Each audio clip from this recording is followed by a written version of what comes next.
What if I told you that Argentina's reputation for racism didn't just come from soccer fans, viral videos, or something that happened on social media? The story goes much deeper. Argentina is often portrayed as one of the most European-looking countries in Latin America. But behind that image is a complicated history involving indigenous people, Afro Argentines, European immigration, slavery, racial discrimination, and a national obsession with becoming white. So how did Argentina develop this reputation? And where did the idea of a supposedly European Argentina come from? Let's talk about it. Before we begin, this video is not saying that every Argentine is racist. That would be unfair and historically inaccurate. We're talking about something much bigger: the historical systems, ideas, policies, and cultural attitudes that helped racial discrimination develop in Argentina. And to understand the present, we have to go back to the past. Argentina was never completely white. One of the biggest myths about Argentina is that the country has always been overwhelmingly European. But that's not the full story. Before European colonization, the territory that became Argentina was home to numerous indigenous peoples, and Africans were also part of Argentine history. Argentina participated in the transatlantic slave trade, and Africans and their descendants became an important part of colonial society. So what happened? Why does Argentina today have a much smaller visible black population than countries such as Brazil or Colombia? This is where the story becomes complicated. Rather than simply disappearing, Afro Argentine communities experienced a combination of war, disease, intermarriage, demographic changes, migration, and, critically, social and political pressure toward Europeanization and racial invisibility. Argentina's own government has acknowledged that Afro-Argentine communities were historically invisibilized, denied, and treated as foreigners because of structural racism. And that brings us to one of the most important parts of this story: the dream of a white Argentina. During the late 19th and early 20th centuries, Argentine leaders wanted to transform the country. They looked toward Europe. European immigration was encouraged on a massive scale, particularly from countries such as Italy and Spain. And European culture increasingly became associated with modernity, civilization, progress, and national identity. At the same time, indigenous and African identities were increasingly pushed toward the margins. Researchers have described this as part of a broader process of whitening, the construction of an Argentine national identity centered around European ancestry. One Oxford Research Encyclopedia analysis argues that between roughly 1880 and 1930, Argentina's nation-building process helped create the foundations for the myth of a white Argentina, while race itself was increasingly removed from official social classification. In other words, the country wasn't simply becoming more European. Argentina was also developing an identity that increasingly associated being European with what it meant to be Argentine. And when a society starts associating one racial or cultural identity with being more civilized, it creates a hierarchy.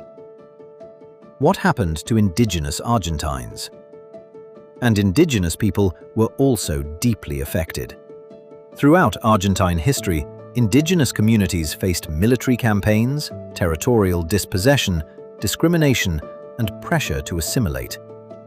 One of the most infamous examples was the conquest of the desert in the 19th century. The Argentine state expanded into territories inhabited by indigenous peoples, resulting in massive displacement, violence, captivity, and loss of land. The consequences didn't simply disappear when the military campaigns ended. Today, indigenous communities continue to report discrimination and unequal treatment.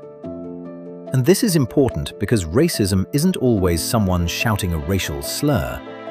Sometimes racism appears through who gets land, who gets represented in history books, whose culture is considered legitimate, and whose existence is ignored.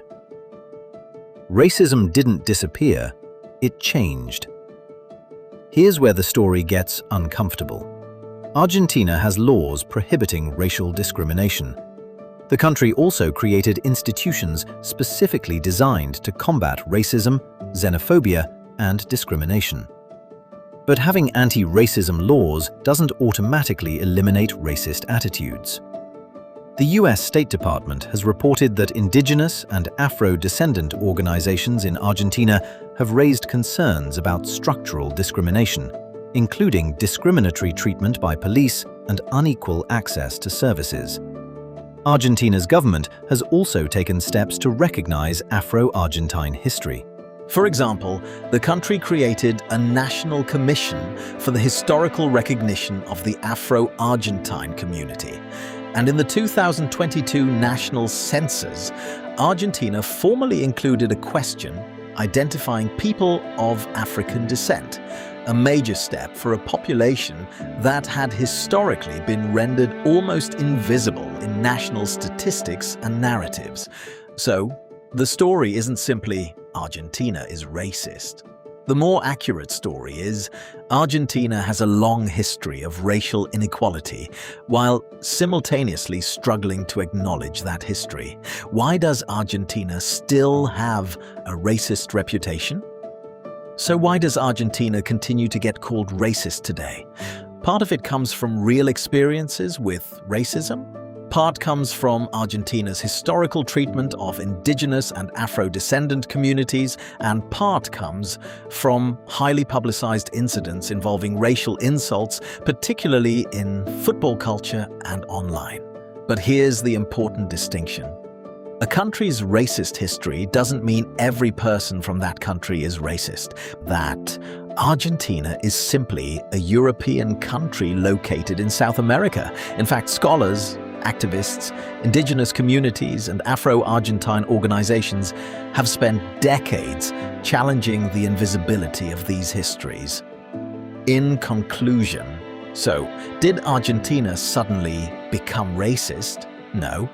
The history is much more complicated. Argentina's racial attitudes were shaped over centuries by colonialism, slavery, indigenous dispossession, European immigration, nation-building, social class, and the pursuit of a European national identity. The biggest lesson may actually be this: racism doesn't always look like hatred. Sometimes it looks like erasure. Erasing people from history, erasing cultures from national identity, erasing communities from statistics, and convincing an entire society that certain people were never really there. Argentina is now confronting parts of that history, and that conversation is far from over. What do you think? Is Argentina unfairly labeled as a racist country because of the actions of a minority? Or does its history explain why that reputation exists? Let me know in the comments. And if you want more videos exploring the uncomfortable history behind race, culture, and identity around the world, subscribe and turn on notifications.